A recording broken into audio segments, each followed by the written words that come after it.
You're listening to the Ballet Piano Podcast, lifting the lid on dance accompaniment.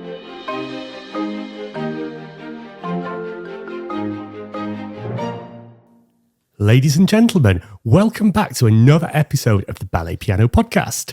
My name is Chris Hobson, and it's a part of trois episode today because it's only the three musicians here. To my left is Akiko Hobson. Hello. And like Celine Dion, all by himself at the opposite end of the table, it's Matt Gregory. Hello, everyone. Hello, hola, dearest. How are you? Good, thank you. Just bombed it from the Central Hemisphere to be here. So as we record this pretty much in real time, it's sweltering in London.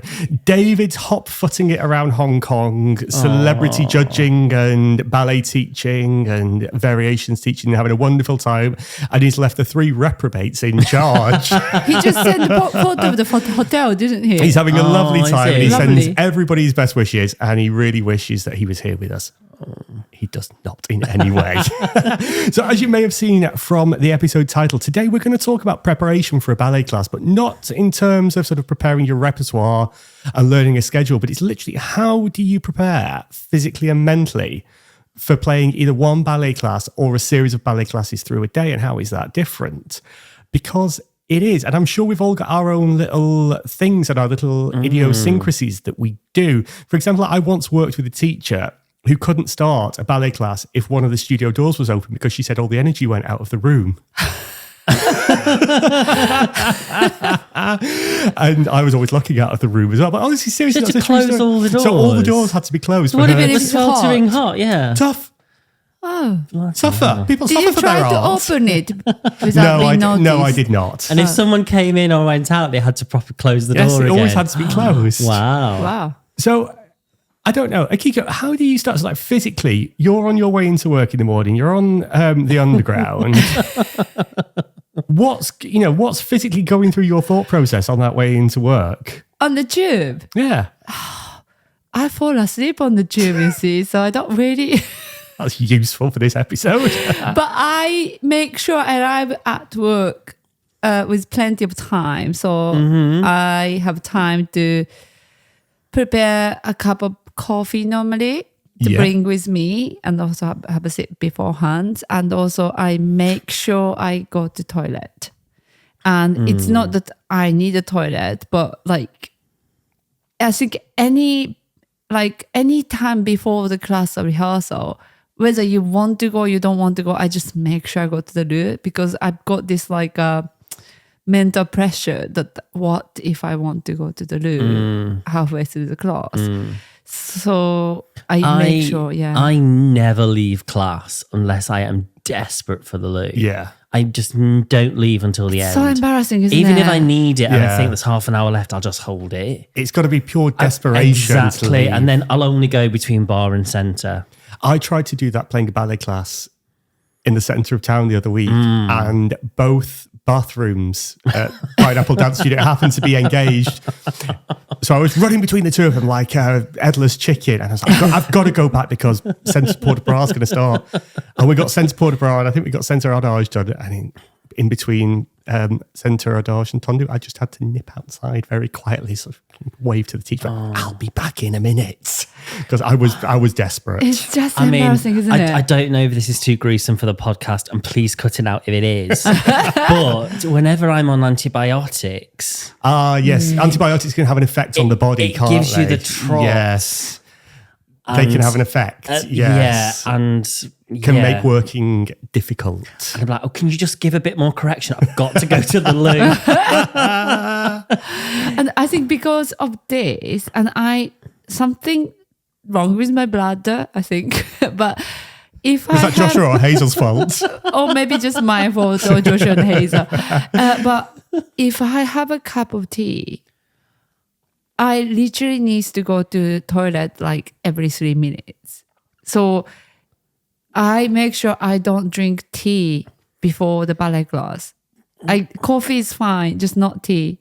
Well, coffee's a diuretic. Yeah. So it makes you go to the loo. I don't know. Anyway, toilet talk. This is where we go when David's not here, literally in the gutter. Because I know, Matt, like when we've worked together in the companies or whatever, you're always there mega early. Is that because you just like to get there, get yourself in a bit of a zen place, get I'm ready? such a grumpy old middle-aged geriatric. I like to have... Stop telling everybody your grinder details again.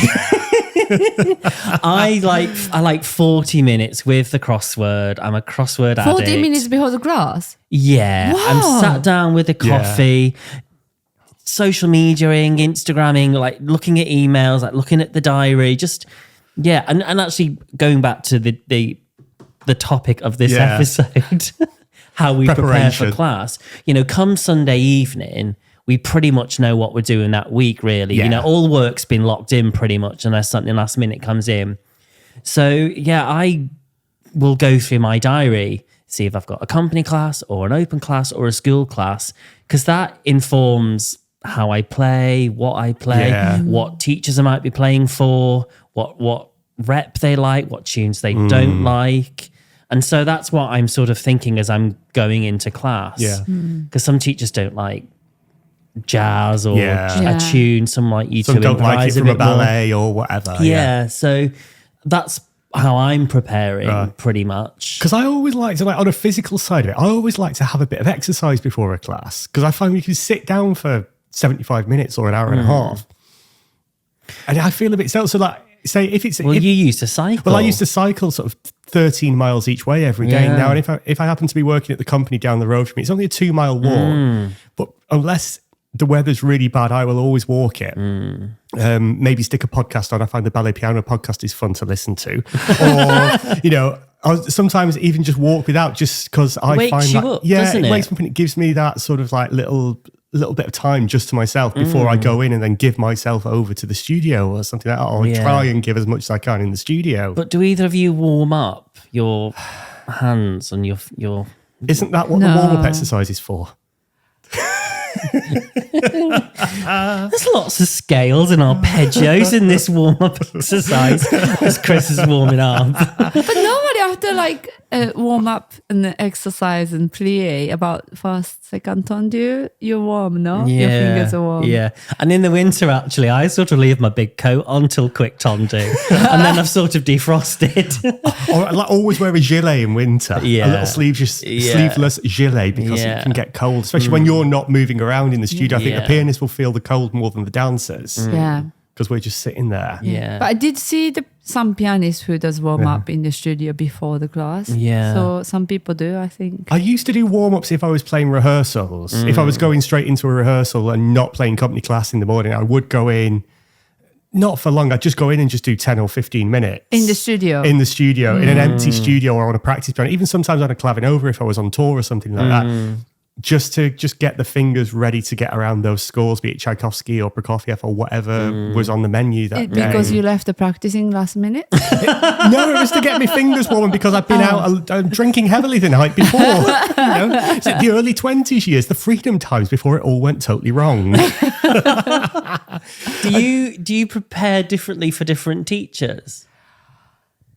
Yes. Because you get to learn what teachers like and don't like, don't you? And I think you get to know what energy you'd have to bring into a class depending on which teacher you're playing for. That is exactly right, yeah. Because I quite like to sort of, there's some teachers that I will work with on occasions and you sort of like, that they'll feed off your energy and you can feed off their energy. Yeah. And you don't have to sort of control anything really. Like you can just be yourself in that. And then you work with other teachers and you have to sometimes sort of musically rein it in a little bit because that teacher's personality is the king or the queen of that studio. Yeah. And that is sort of like a bit like, they are the boss and you are sort of, working with them, but you never overpower them. And then, like you say, some teachers don't like, particular ballets that they may have danced or had choreographed on them or films, or some teachers don't like musicals or something. I don't like pop music for class. But people will never tell you that. You sort of learn it by accident. That as you go along. Or as your colleagues may say to you, avoid Scott Joplin because they hate it or something like that. Or you just learn by that absolute scowl that you get. Well, mentioning no names, but some teachers will say to you what they like and don't like. Yeah. If they're, more direct, That's easier though. Yeah, I agree. It is. I will sometimes say to a teacher, is there anything, if it's somebody I don't know, I'll say, is there anything you absolutely hate? Like what will I play that will kill your soul? Tell me now so I don't play it. So we have a good time together. Yeah. Like David always says, if he doesn't have a tondu, he's on edge. I'm like that with a plie. Because if I'm walking to work, like I'll sometimes walk sort of 8 miles into town if I've got time. And I'll be thinking on the way in, and I'll sort of plan, if I'm covering Matt, for example, if I'm covering you and it's a couple of classes or a few classes, on my way to work, I'll get certain things lined up in my head. Well, because like pliés and adage certain music. things you can plan for, like a plie exercise, pretty much. Yeah. So those are the ones that I always go to. Then sometimes if you're not paying attention, you've not worked out if it's 3 positions or 4 positions. So you're working out, do you play like your A section, your A section, your B section, and then you see them spin to the next side. It's like, okay, right, I'm going to do a quick ABA with a couple of key changes while the teacher's singing along. Or sometimes like 4 positions in one side and you turn around and it's only 2 positions. 2 positions on the second side. Yeah.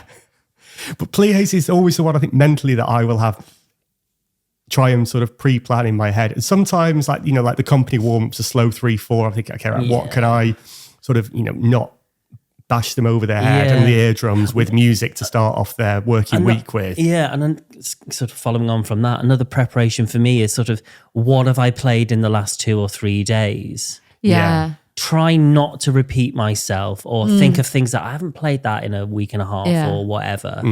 That'll come back out today. Yeah. Like, sort of, things aren't go-tos, but just golden nuggets. Or if I've learnt a new tune, I'll just rinse it for a week. Because you play in 4 or 5 different venues. It's the first time hearing it for everyone. Exactly. And if I need to practice it, I'll just rinse it and then it'll go back in the adage section and then it'll come back out again in a few weeks. I mean, that is the good thing about going to so many different places as a freelancer is you can have, you could technically, I wouldn't do this and I know neither of you two would, but you could technically get away with having 4 or 5 incredibly good sets of class music and just stick it on a rotation if you're working at so many different venues, if you're not, say, just in one school or one company. But then I find I think I get bored with that as well. If I'm doing that, if I'm doing like 3 or 4 ballet classes in one day, and it's with 3 or 4 different sets of dancers, and 3 or 4 I'm not going to play the same stuff each time because it might not be appropriate. But if I have 3 classes in a day, I play 3 different classes. I know, and I don't know about you, I treat it as an absolute challenge to try and not repeat myself, or if it's a tune that I've played in one class, use it in a different way, different exercise, different time signature, different tempo, just to spice it up and sort of keep me on my toes a little bit. So it's like trying to set personal challenges. I think that's a preparation that I try and do to myself. Is I don't want to bore myself. And even if I'm a bit bored of my own music, I'm sure nobody else is. I'd hope they're not. Well, it's not what I've heard. Well, I know, but you're within the green circles, aren't you? I'm not within the ballet green circle. I'm in no one's green circle. No, I'm not. No one likes me. But yeah, so I just try and keep it interesting. Of course, yeah. I've got to. Or if I know I've got to repeat a tune in the same day, play it as if it's the first time I'm playing it that day. So like I work in the same place and normally, but of course there's an exception, but normally I get the same class, same teacher for whole week. And the week after is different teacher. So basically what happens Monday, Tuesday, the teacher set the whole class, and I write it down, the counting and what sort of music I played on Monday. And based on that, I have whole week pretty much the same exercise. So I have to change the music. But is that you, or they expect that of you, or that's just you choosing to keep it interesting? I actually don't know as a pianist what they do, like whether they play exactly the same music for 5 days or it's my personal challenge. I change every day, so I write it down my notebook, and then I change it every day. But it needs to be the same sort of, it has to work, whatever it was set on Monday. So that's kind of me thinking through a moment before the class that, I played this yesterday. But with the same exercise, I have to play something else. Yeah. and challenging yourself to find stuff that's got the same phrasing and the same accents and the same upbeats and things like that. Yeah, but let's say by the end of the week, you've got 5 tunes for like a shot. Tones? Yeah, and then teacher stopped marking halfway through the class. So basically, it become like play and next and next. Yeah. So they don't sometimes even say what next exercise is. And actually, when you were job sharing, you went in at the tail end of the week, so you were even more in the deep end. Well, I went in on Wednesday and I got note from the pianist on Monday and Tuesday. But he didn't write the information I wanted. So I got the note, it says, Tondu, a bit of Mozart. with the ending. Was there a happy ending? So I had to quickly figure out on Wednesday. Oh my gosh.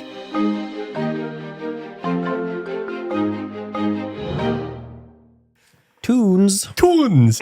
Speaking of tunes, do you find that you prepare and think about your playing differently? And this is valid for you as well, Akiko, because if you've only got one ballet class in the day, or you've got multiple ballet classes spread out, say a company class in the morning, an open class in the afternoon, and something else in the evening, because that requires a different set of, not only physical strength to keep up with the classes and the playing, but the mental agility to stay focused from sort of 9 or 10 a.m. through to sometimes sort of 8:30, 9 o'clock in the evening.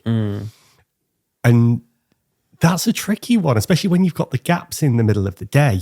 I think if you're constantly on the go, like when I worked over in the Western Hemisphere, I'd sometimes do sort of 6 hours of playing in the school and then do maybe 1 or 2 evening classes. Like when Matt was away once and I was covering for Matt.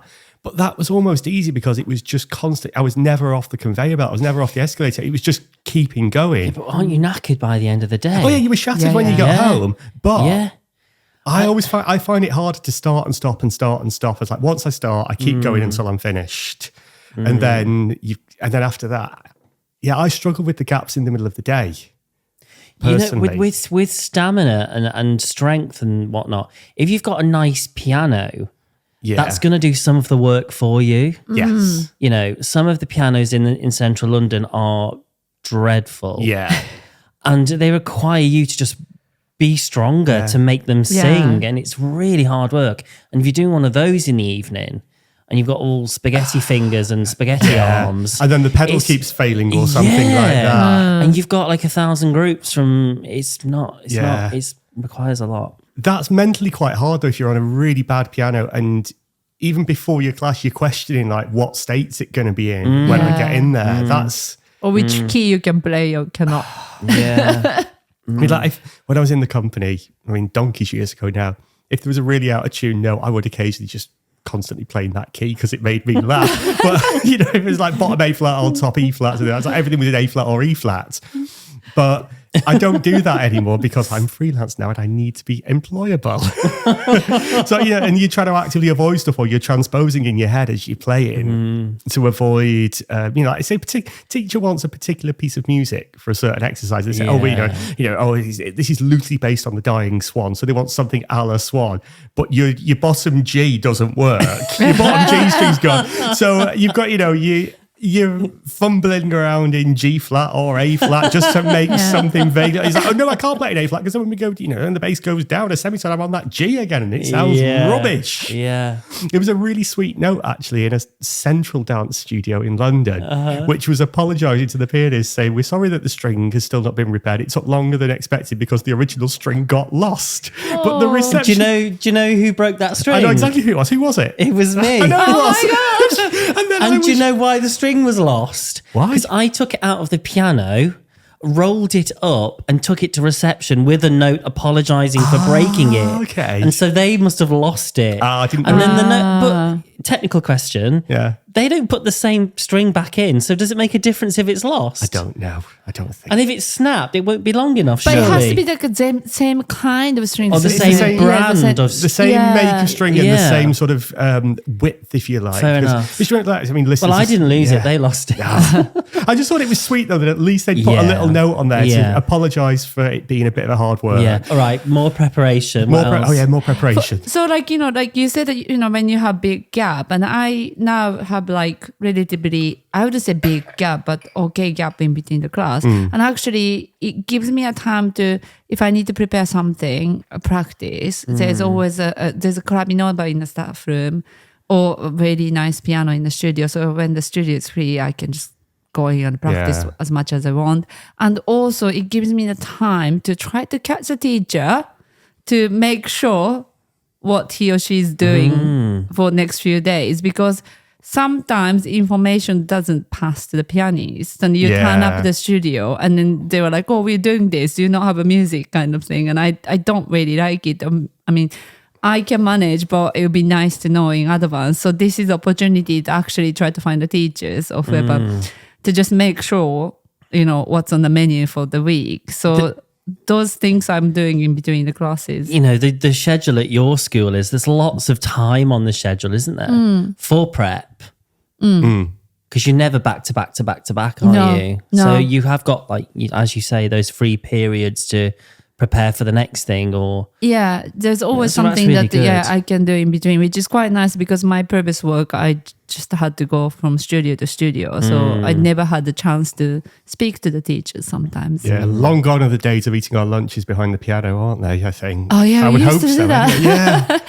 Well, yeah, running out and bringing each other coffee and sandwiches or something like that because there was no gaps in between. That was hard work. That was hardcore in the end, wasn't it? That wasn't preparation. That was slavery. Only joking. we were paid slaves. I don't have a freak out, but I've got certain things I like to do before class. Like I like to go into class with a coffee. Yes. Even if I've just had a coffee sitting outside or in a foyer or something, I like to have a coffee in my beautiful coffee cup, which was bought by Matt for my birthday. I always have a coffee in there when I go into the class. I like to have a bottle of water. I don't always drink it all, but I like to have a bottle of water in case, you know, you just need a little bit of refreshing cold water. A little thing that I do is, I think I'm the only one that does it. On the baby grands that we play, I lift the lid with the small stick. Is that what it's called? The half stick. Tiny one. Yeah, just to let the sound breathe a bit. I don't do, you know, the obnoxious throwing the lid all the way up. Yeah.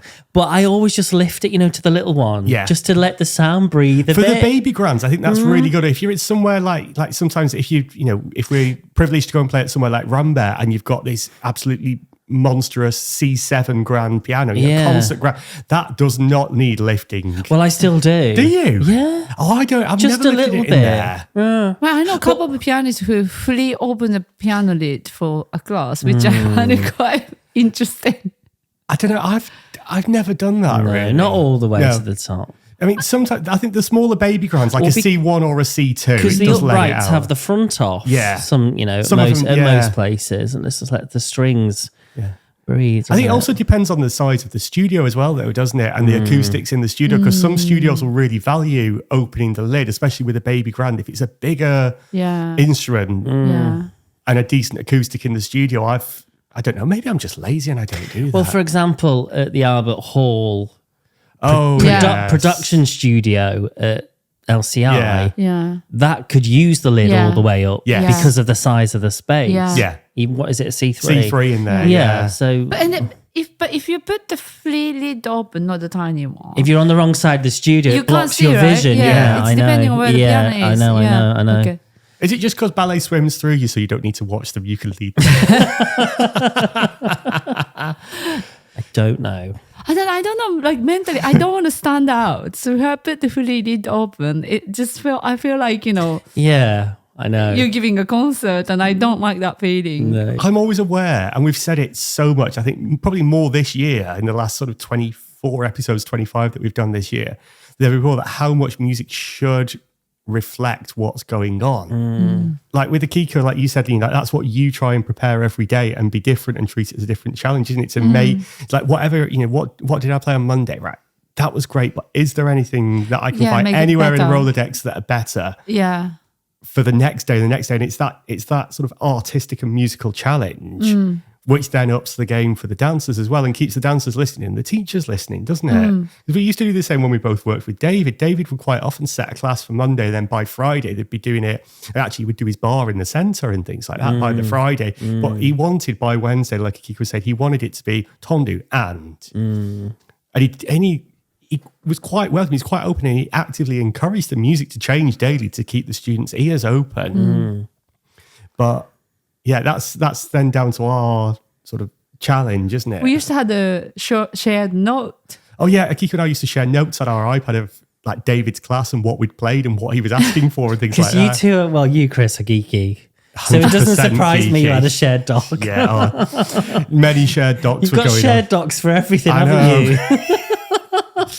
Don't tell everybody. I am such a geek with shared things. And I know I share all the podcast stuff. Haven't you got that sort of tagging each other location bit where you can see where each other is in the world? Yes. I can locate Chris and my son. Yeah, we can. Akiko will know Chris having a sausage barm somewhere. Yes. I once went for a pint after work, which is, we can talk about preparing for classes, which we all have to do, but there's also the mental sort of debrief that one must do after a day.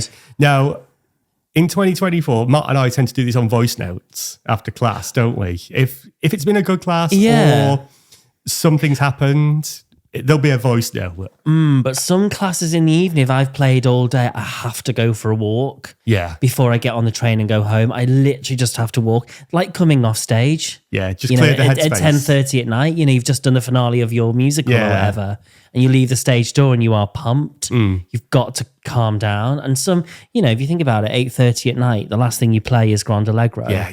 You're full of energy, aren't you? You've got to wind down a bit before you go home. And sometimes I just go for a walk. To clear the headspace, when I was over in the West, so it was a 13-mile cycle. And probably like most people, I started cycling a lot more after COVID. And I found when I'd cycled home, I was in a much better headspace than I used to be when I'd got the tube home. And, sometimes, I used to work with David every day and a couple of other colleagues. We'd go for a couple of drinks after work, which was always fun. Actually, I was once in the pub going back to the tracking location. Akiko messaged me and said, "Where are you?" I said, "Just having a quick meeting." He said, "You're in the pub." I was like, "I'm having a quick meeting." You see, that sounds like I'm a horrible wife. I'm tracking. No, but it works the same with your kid as well, doesn't it? Yes. Why are you dawdling on your way home? Yeah, you should be on the train home by now, not halfway through the park. Can I defend myself? With No, this? you cannot. Oh, can I? Yes, you can. Yeah. No, because the reason why Chris started sharing the location with me was more practical purpose because he's diabetic and couple of occasions he didn't come home. Or he went for a walk with a dog and he lost the dog and never came home. So I thought at least if I can locate his phone, I can find him. So that's how we started sharing. And then I discovered a whole world. You discovered my whole secret life. Yes. But that's why I can never have an affair, and it's the only reason I don't. Only joking. Listeners, that was a joke. Matt, you look shocked. Why when David isn't here, do we just descend into sort of ridiculousness? I don't know. We're always on our best behaviour when David's here. It's like having the Queen with us, isn't it? Yes. Akiko, how do you sort of get over the day at work? Is there something that you do sort of like mentally get the ballet out of your head when you're on the way home? I'm very different to you guys. Like, I'm like a robot. I just go practically. Like, I've done work and next thing, like my mind, at the moment I finish the class or rehearsal, and then my mind is like, okay, I need to catch the train, go to, wherever, pick up the Hazel, do this and do that. Do and 11 I'm already, Yeah. I'm already thinking, and then when I get home, I have to put the washing in. And so I'm just already thinking ahead of what I'm doing tonight. So I'm like a robot, like done this, next, bed, wake up, ballet class. Eat, sleep, repeat. So yeah, I don't really need to like do any of those you guys are doing. Maybe I'm a robot. A little bit. Do you bleed? Do we have a switch somewhere? You got a USB-C charging point on the bottom of your back, on the top of your bum. No, you don't. Right. This is descending into absolute chaos. So let's wrap it up. It's not like us. It's not, is it? So I mean, it'd be very interesting if anybody, you know, does have any specific sort of routines or beliefs or anything that you actually do before a class or after a class. Next time on the episodes, we are playing the piano for you. So you're going to hear all three of it. In fact, it's going to be it's a treat next time. Is David on it? Yeah. David's here with us around the table and he's setting the exercises. So David will set, what will he set? It was a tendu, an adage, a petit allegro and a grande allegro. Yeah. And then you're going to hear how we interpret what David sets. And I think the results, I'm guessing, are going to be quite interesting. But make sure you join us next time for that episode. And just before we go, yes, where can the listeners find us? You can find us on social media, on Facebook and Instagram at Ballet Piano Podcast. If you want to see our glorious, gorgeous, well-lit, beautifully filtered faces, go on the YouTube, in honor of David Yao. And if you type in Ballet Piano Podcast, we come up there. Or just go to the website, Ballet Piano Podcast. And YouTube, you can translate it. Oh, yes. Yeah. On YouTube, we have subtitles, which are pretty good. Wow. How 2024 are we? We are, but you can change the language on the subtitles. So if you struggle understanding my pronunciation, which some people do, you can click on the button on the bottom and you can read me in your own language, be that Chinese, Japanese, German, Spanish, or English. I will be translated. So can't wait for you to join us next time. We'll have David Yao back. We're going to be playing the piano. David's going to be setting it. It's going to be an absolute riot. So until next time, it's going to be goodbye from me. Bye-bye. Bye, everyone.